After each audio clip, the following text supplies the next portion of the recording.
آپ سے پوچھا گیا اللہ کے نبی صلی اللہ علیہ وسلم یہ بتائیے اس میدان محشر میں اس سورج سے گرمی سے بچنے کے لیے کیا کوئی سایہ بھی ہوگا؟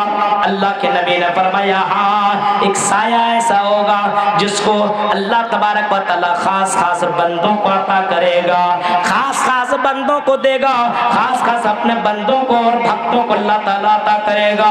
اللہ کے نبی سے پوچھا گیا اللہ کے نبی یہ کون لوگ ہوں گے؟ آپ نے فرمایا یہ 7 قسم کے لوگ ہوں گے جس کو اللہ تعالیٰ یہ سایہ نصیب کرے گا۔ غور کرو میرے بھائیوں، اسی میدان محشر کے اندر اللہ تعالیٰ لوگوں کو جمع کرے گا، ہاں سارے کے سارے لوگ جمع ہوں گے، یہ متکبرین لوگ بھی جمع ہوں گے، یہ تکبر کرنے والے، یہ گھمنڈ کرنے والے لوگ بھی جمع ہوں گے، لیکن اللہ تبارک و تعالیٰ یحشر الناس قیامت کے دن متکبرین فی صور الذر، ان لوگوں کو چونٹیاں بنا کر کے اللہ تعالیٰ قیامت کے دن کو زندہ کرے گا اور جمع کرے گا، اور ایسے لوگ بھی میدان محشر کے اندر لائیں گے جو دنیا کے اندر اپنے مال کو خرچ نہیں کرتے، جمع کر کے رکھتے۔ مسجد تو کوئی بھی بنا سکتا ہے، ایسا تھوڑی مالدار اتنے لوگ ہیں، تنپنیا میں آس پاس میں کتنے لوگ ہیں، مسجد بنا سکتے۔ گھر دیکھیے لوگوں کے بہت اچھے اچھے مکانات ہیں، لیکن مسجد بنانے کے لیے آدمی کے پاس پیسہ دینے کے لیے وہ جذبہ، وہ حوصلہ نہیں ہے۔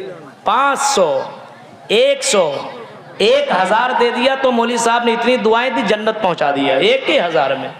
ارے بھائی یہ تو فرض ہے آپ کا، یہ تو معلوم ہے، یہ تو اللہ کا گھر ہے، یہ بناؤ تم، یہ تو تمہارے پر بنانا ضروری ہے۔ ہاں اپنے گھر اور اپنے مکان کو تم اچھے طریقے سے بناتے ہو، ماربل وغیرہ لگاتے ہو، کیا تم اللہ کے گھر کو تم خوبصورت نہیں بنا سکتے ہو؟ من بنا للہ مسجدا بنى اللہ لہ بیتا فی الجنہ، جس نے اللہ کے لیے گھر بنایا تو اللہ تعالیٰ اس کے لیے جنت میں گھر بنائے گا۔ یہ حدیثیں موجود ہیں، محمد رسول اللہ نے مسجد بنانے والوں کے لیے جنت کی بشارت سنائی ہے۔ میرے پیارے ساتھیوں ذرا سوچئے، غور کیجئے اور اپنے گریبان کو جھانکیے۔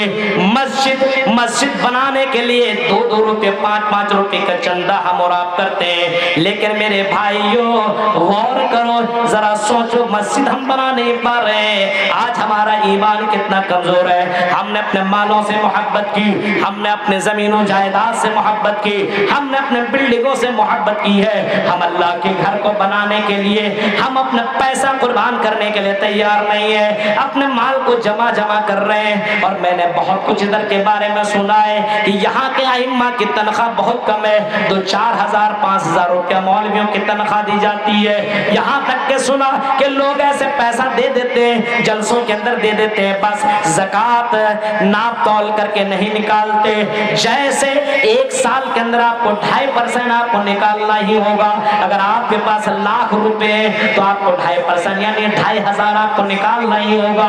میرے پیارے ساتھیوں غور کیجئے، لیکن آدمی زکوٰۃ کا پیسہ بھی نہیں نکالتا ہے، وہ بھی کھا جاتا ہے، وہ بھی ہضم کر جاتا ہے۔ میدان محشر میں کچھ لوگ ایسے جمع ہوں گے جس کے پیچھے کچھ سانپ لگے ہوں گے، اور بہت ہی ڈینجر قسم کے سانپ ہوں گے، جہاں جہاں آدمی جائے گا وہ سانپ اس کے پیچھے بھاگتا ہوا جائے گا۔ ماں اور انسان کے پیچھے، مرد کے پیچھے بھی سانپ بھاگے گا، اور عورت کے پیچھے بھی سانپ اس کا پیچھا کرے گا، عورت چیخ کر کے کہے گی او سانپ کون ہو، میرا پیچھا کیوں کر رہے ہو، مجھے چھوڑ دو، مجھے سانپ سے بڑا ڈر لگتا ہے۔ انسان بھی کہے گا میرا پیچھا مت کر، مجھے چھوڑ دے، ارے مجھے بھی بہت ڈر لگتا ہے، یہ سانپ اتنا ڈینجر کالا سانپ دکھ رہا ہے اور اتنا ڈینجر تو دکھنے میں لگتا میرے پیچھے کیوں پڑا ہوا ہے۔ آخرکار انسان تھک جائے گا اور سانپ اس آدمی کو پکڑ لے گا، اور پکڑنے کے بعد اس کو اپنے لپیٹ میں لے لے گا، اور سانپ اس کے چہرے کے سامنے آ جائے گا، چیخ کر کے انسان کہے گا تو کون ہے اور مجھ کو اپنے لپیٹ میں کیوں لیا ہوا ہے؟ چیخ کر کے وہ سانپ کہے گا انا کنزک انا مالک، میں تیرا مال ہوں، میں تیرا خزانہ ہوں، میں تیرا مال ہوں، جس کو تم نے تجوریوں میں بند کیا تھا، بینک بیلنس کر کے جمع کیا تھا، وہ مال ہوں۔ غور کرو میرے بھائیوں، انا کنزو کا انا مالو کا، میں تیرا وہی مال ہوں، میں تیرا وہی خزانہ ہوں۔ جس سونا چاندی کا تم نے زیور نہیں، جس زکات نہیں نکالا، جس بینک بیلنس کا تم نے زکات نہیں نکالا، جس تجارت کا تم نے زکات نہیں نکالا، میرے پیارے ساتھی غور کرو، وہی وہ میں وہی مال ہوں، وہی مال اور ساتھ میں کچھ دستا جائے گا۔ تصور کرو میدان محشر میں کچھ لوگ ایسے بھی آئیں گے، کچھ لوگ ایسے بھی آئیں گے میرے پیارے ساتھیوں، جو دنیا کے اندر میرے بھائیوں بھی نمازی ہوں گے، اس کو بھی قیامت کے دن لایا جائے گا۔ دنیا کے اندر میدان محشر میں ایسے لوگ کو بھی لایا جائے گا جو دنیا کے اندر غلط کام کرنے والے ہوں گے، اس کو بھی لایا جائے گا۔ یعنی میدان محشر میں سارے کے سارے لوگوں کو جمع کیا جائے گا، اور اللہ کے نبی صلی اللہ علیہ وسلم نے اس میدان محشر کا منظر اس انداز میں کھینچا ہے، اللہ تعالیٰ خود بیان کرتا ہے وَنَحْشُرُهُمْ يَوْمَ الْقِيَامَةِ أَعْمَىٰ، کل قیامت کے دن ہم کچھ لوگوں کو اندھا بنا کر کے اٹھائیں گے، کچھ لوگوں کو ایسے ہوں گے جس کو ہم اندھا بنا کر کے اٹھائیں گے۔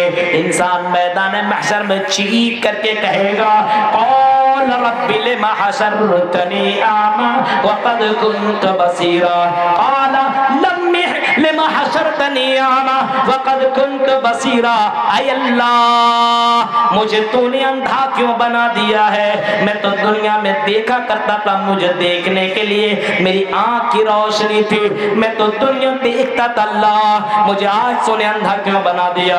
اللہ جواب دے گا او میرے بندے، ہم نے دنیا میں تمہیں بینائی دی تھی، لیکن تم نے دنیا میں دیکھا، غلط چیزوں کو دیکھا، پھر بھی تم نے غلط کیا، تم نے قرآن و حدیث کو دیکھا، پڑھا، سنا، پھر بھی تم نے غلط کیا، اسی وجہ سے ہم نے تمہیں اندھا بنا دیا ہے، ہم نے ہماری آیتوں کو تم نے دنیا میں جھٹلایا، ہمیں بھول گئے، اسی وجہ سے آج بھی ہم تم کو ایسے ہی چھوڑ دیتے ہیں۔ ہم نے تمہیں اندھا اس وجہ سے بنایا، جب تم دیکھنے والے تھے، دیکھ کر کے تم نے غلطی کی ہے۔ غور کیجیے آپ، اللہ کے نبی صلی اللہ تعالی علیہ وسلم سے پوچھا گیا، اللہ کے نبی صلی اللہ علیہ وسلم یہ دین کتنا بڑا ہوگا؟ سنیے کتنا بڑا ہوگا؟ سأل سائل بعذاب واقع، کسی نے سوال کیا اس بڑے دن کے بارے میں، اللہ کے نبی صلی اللہ علیہ وسلم کے اوپر قرآن کی آیت اتر رہی ہے، سأل سائل بعذاب واقع ما له من دافع، اس دن کو کوئی دفع کرنے والا نہیں ہے، کوئی ختم کرنے والا نہیں ہے۔ وہ ایک دن میدان محشر کا، وہ ایک دن دنیا کے مقابلے میں 50,000 سال کے برابر کا ایک دن ہوگا، 50,000 سال کا برابر کا ایک دن ہوگا۔ اب سوچے 50,000 سال، ایک دن 24 گھنٹہ کا ہے، 50,000 سال کا ایک دن ہوگا، 50,000 سال دنیا کا کتنے گھنٹے کا ہو سکتا؟ ہم تو بھائی اتنا میتھمیٹکس میں ہم تو نہیں جوڑ سکتے ابھی، آپ لوگ پڑھنے والے، ہندی پڑھنے والے اور میتھمیٹکس پڑھنے والے آپ لوگ ہیں۔ ایک دن میں 24 گھنٹے، ہاں 1000 سال میں کتنے گھنٹے؟ 10,000 سال میں کتنے گھنٹے؟ 50,000 سال میں کتنے گھنٹے؟ آپ خود جوڑیے نا، کچھ کام آپ بھی کیجئے۔ تو ایک دن 50,000 سال کا برابر کا ہوگا، اور اللہ کے نبی صلی اللہ تعالیٰ علیہ وسلم نے یہاں تک فرمایا ہے، ہاں آپ نے یہاں تک فرمایا جب انسان اپنے افسر سارے کے سارے جو کھڑے ہوں گے، ننگے ہوں گے، کسی کے جسم میں کوئی کپڑا نہ ہوگا، پیروں کے اندر جوتا نہ چپل ہوگا، بغیر ختنہ کیے ہوئے سارے کے سارے مجرم کھڑے ہوں گے، سب کے سب جب وہ میدان محشر میں کھڑے ہوں گے، میرے پیارے ساتھیوں ذرا سوچئے، غور کیجئے، اللہ تبارک و تعالی بندوں سے 5 سوالات کرے گا، جب بندہ 5 سوال کا جواب نہ دے لے تب تک اپنے قدم کو ادھر سے ادھر کر نہیں سکتا، نہیں کر سکتا ہے۔ انمرہی فیما فنا، اس کی زندگی کے بارے میں سوال ہوگا، تم نے اپنی زندگی کہاں گزاری؟ ہم نے تمہیں 50 60 70 سال کی زندگی دی، اور میرے بندے اور میری بندی یہ بتا تم نے یہ زندگی کہاں گزاری اور کیسے گزاری, کس جگہ پہ گزاری اور کس طریقے سے گزاری, ہمیں یہ بتاؤ.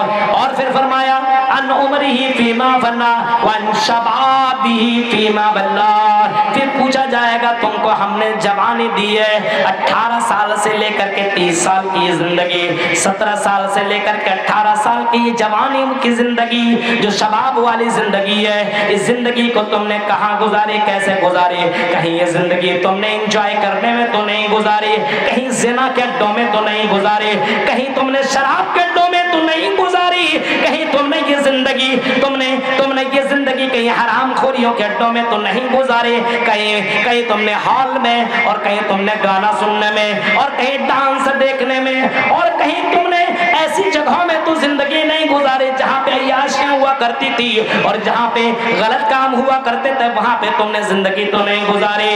وَأَن شَبَابِهِ فِيمَا بَلَّا, مردوں سے بھی پوچھا جائے گا. اور اے تن پنیا کے لڑکیوں تم سے بھی یہ سوال ہوگا تم نے اپنی زندگی کہاں گزاری اور کیسے گزاری, ذرا بتاؤ تو صحیح. تیرا رب تم سے پوچھے گا کیونکہ جوانی کا مالک اللہ تعالیٰ ہے. اس جوانی کی زندگی کو بہت ہی قیمت جانو, بہت ہی غنیمت جانو, بہت ہی اہمیت کے, یہ زندگی بہت ہی امپورٹنٹ والی زندگی ہے. ایسا نہیں کسی لڑکے کے اوپر دل آ گیا تو ماں باپ کو چھوڑ دیا اور بھاگ گئی اور اس کے ساتھ تم نے لو میرج کر لیا, جا کر کے ہوٹلوں میں تم نے زندگی کاٹی, جا کر کے کلکتہ کے ہوٹلوں میں تم نے اپنی عیاشی گزاری اور اپنے جسم کے ساتھ تم نے انجوائے کیا. اگر تم نے ایسا کیا تو میرے بھائیوں اس جوانی کے بارے میں بھی اللہ تعالیٰ پوچھے گا. وَأَن شَبَابِهِ فِيمَا أَبْلَا, اے میرے بندے تم نے اپنی جوانی کہاں گزاری اور کیسے گزاری, بتاؤ آج ہماری جوانی کہاں گزر رہی ہے. ابھی تو نوجوان کی جوانی لڑکیوں میں گزرتی یا پھر موبائل میں لگا ہوا ہے, 24 گھنٹہ اسی میں لگتا ہے. سبحان اللہ الحمدللہ سبحان, اسی میں لگا ہوا ہے. موبائل میں کیا پتہ نہیں, سمجھ میں بات نہیں آتی ہے. میرے بھائیو